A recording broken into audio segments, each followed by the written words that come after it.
I mean, you want me to give you the nucleus of the DeMeo crew? Because, Yeah, I mean, there was 25 of them all together, but there was only maybe 6 that were... But here's the thing. Think about this as if you were going to hear this on TV or on a show. Right, You know, explanatory. Yeah. Exactly. Yeah. Start it from, like, with a really good sentence. Because we have all those photos that we can, we can't, The DeMeo crew is the most treacherous bunch of da-da-da-da-da-da. What's it consisted considered, of yada, yada, yada, yada. They did this, this, and that. Well, we have the, exactly. But, you know, Okay, so another one of those statements that's concise. Concise. Concise. Well, I never said I passed English. What? I'm glad that wasn't a claim of mine. We'd all be fucking dead.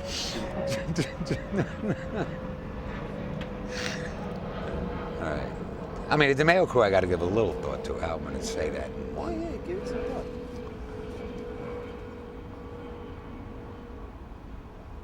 Okay, what about... Should I mention the Gemini in there with that? That'd be great. Yes. Okay.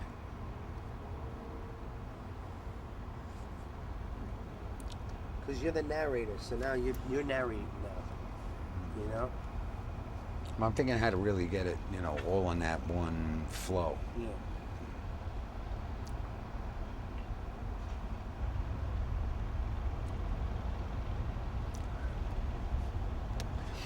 Okay. The DeMeo crew was, aside from being big-time money makers in every type of racket you could think of, they were also all killers. And the type of killers that dismembered bodies and made them disappear. They hung out at the Gemini Lounge. Behind the Gemini, there was an apartment that I used to call a horror hotel, and they did most of their killing in there. They'd hack the bodies up, bag them up, box them up, throw them in the dumpster outside the Gemini, and then call for a pickup.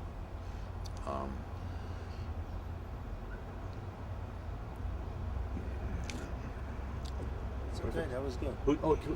Who's in the Gemini? Who's in the crew? Or who's in the crew? The crew is consistent of... Yeah. Okay. What crew is it? The DeMeo crew basically was the nucleus. I mean, there was probably 20 of them, 25 of them that were all capable of killing. But the hardcore core of the DeMeo crew was, of course, Roy DeMeo,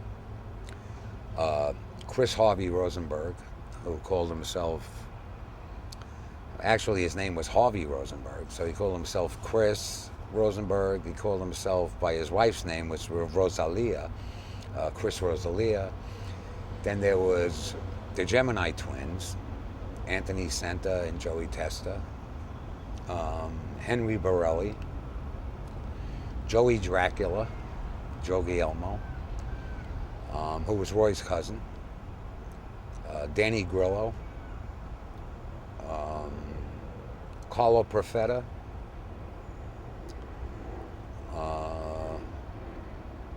and I would say that Vito Arena probably rounded out the hardcore inner core of the DeMeo crew. Then you could go on. I mean, I could name you 18 other people that were involved with them. But that was who ran it, that little crew right in there. That would be a good one. Yeah, we need that. By the way, I was thinking about it today. Also, what we need is we need to have some shots in Jersey and some strip clubs out there, or some notable Jersey things, because there's a lot of mention back to Jersey at times. I spent a lot of time over there. Yeah, and I noticed that today. We could use that because we need, even if we go online. Well, what we could do if we're willing to take a ride. Are we filming right now?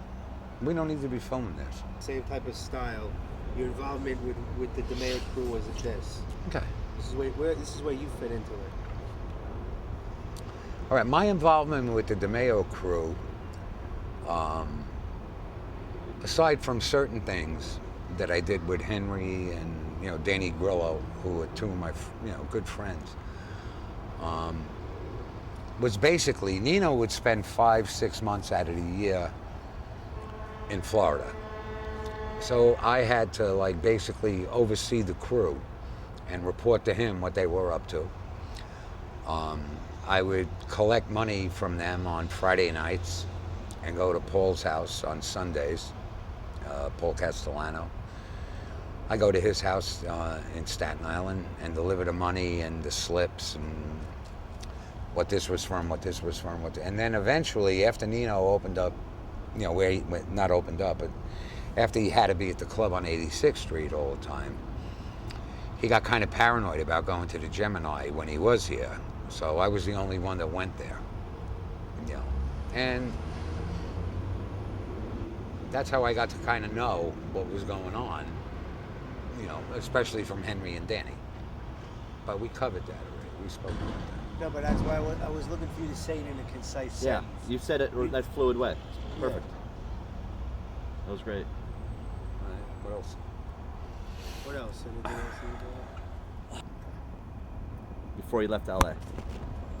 No, before I left for it. Yeah.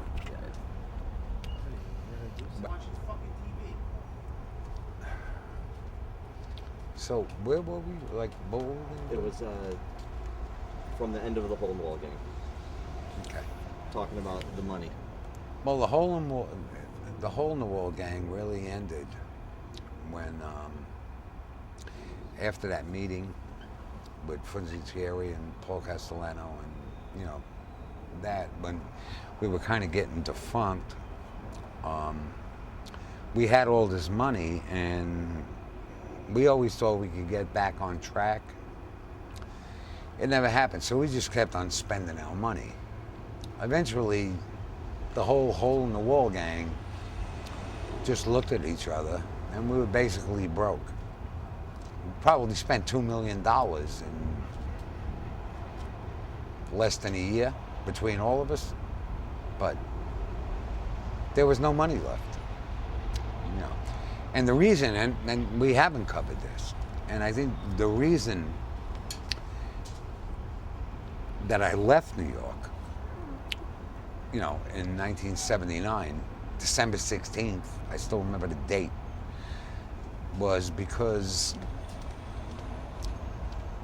I knew they were going to punish us after that. The family, especially Nino, was going to punish me. And the only way that he could punish me was to take away the people that I was closest to, which was my partner, which was Cheryl, which was Henry, Danny. Well, Danny was gone by then. They had killed him already. I decided that rather than let that happen without me there, I'd take all the fucking heat. And that was my main reason for leaving New York in 1979, which we never had. We never had that story. Get back to what we were doing.